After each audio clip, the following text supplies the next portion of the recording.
পর্দায় তো সবাই আমাদের প্রিয় হিরোদেরই দেখে থাকে, কিন্তু বাস্তব জীবনে এইসব সাহসী এবং অনুপ্রেরণাদায়ক মানুষরা আমাদের মাঝেই নীরবে নিভৃতে থেকে যান। আজ আমরা এইসব অসাধারণ মানুষদের প্রতি আমাদের আন্তরিক শ্রদ্ধা ও সম্মান জানানোর একটি দুর্লভ সুযোগ পেয়েছি। তারা শুধু নিজেদের স্বাস্থ্যের যত্ন নেওয়ার দিকেই প্রথম পদক্ষেপ নেয়নি, বরং নারীদের স্তন ক্যান্সার পরীক্ষার জন্য অনুপ্রাণিতও করেছে। আপনারা হয়তো ভাবছেন যে আসলে এরা কারা, তাই না? আমাদের কল্যাণপুরের তারাজি এবং সুষমাজি অনেক সাহসের সাথে স্তন ক্যান্সার পরীক্ষা করিয়েছেন।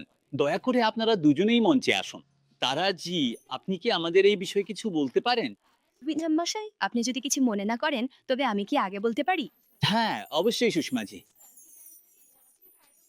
একদিন আমি এটা জেনে খুব অবাক হলাম যে তারা যে কোনো লক্ষণ ছাড়াই স্তন ক্যান্সার পরীক্ষা করিয়েছেন। তিনি যদি আমাকে স্তন ক্যান্সার পরীক্ষার উপকারিতা সম্পর্কে না বলতেন, তবে আমি কখনোই পরীক্ষা করাতাম না।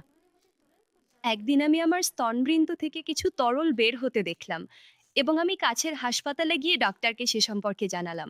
তিনি আমাকে সাথে সাথে কিছু পরীক্ষা করানোর পরামর্শ দিলেন। তখনই আমি জানতে পারলাম যে আমার স্তন ক্যান্সারের প্রাথমিক লক্ষণ রয়েছে। দ্রুত পরীক্ষা এবং চিকিৎসা করানোর কারণে এটি প্রাথমিক পর্যায়ে সেরে গেছে। যদি বেশি দেরি হয়ে যেত তবে এর সাথে জড়িত সমস্যাগুলো আরো বাড়তে পারত। আর এর জন্য আমি তারাজিকে ধন্যবাদ জানাতে চাই। তিনি আমাকে আমার স্বাস্থ্যের দিকে নজর দেওয়ার জন্য উৎসাহিত করেছেন। ধন্যবাদ সুষমা দিদি। আমি খুব খুশি যে আপনি কোনো দেরি না করে স্তন ক্যান্সার পরীক্ষা করিয়েছেন। আমরা নারীরা মা, স্ত্রী, বন্ধু, শিক্ষক, নার্স এই সব গুরুত্বপূর্ণ ভূমিকাই পালন করি।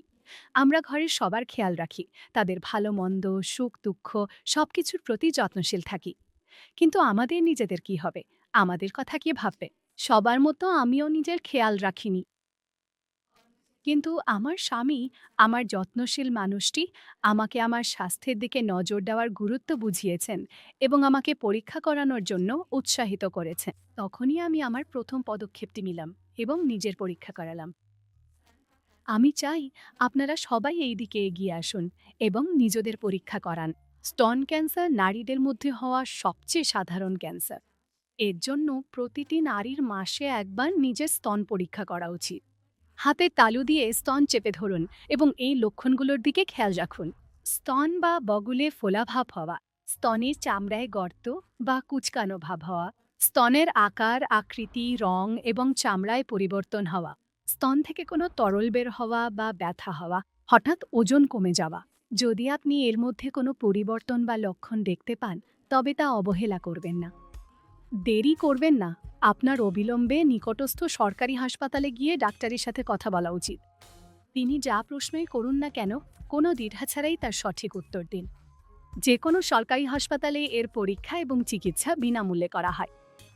আপনার অবহেলা স্তন ক্যান্সারের কারণ হতে পারে। ৩০ বছর বয়সের পর প্রতি ৫ বছরে একবার স্তন ক্যান্সারের পরীক্ষা করান, এমনকি আপনি সুস্থ থাকলেও। দ্রুত শনাক্তকরণ ক্যান্সারের বিরুদ্ধে জয় সহজ।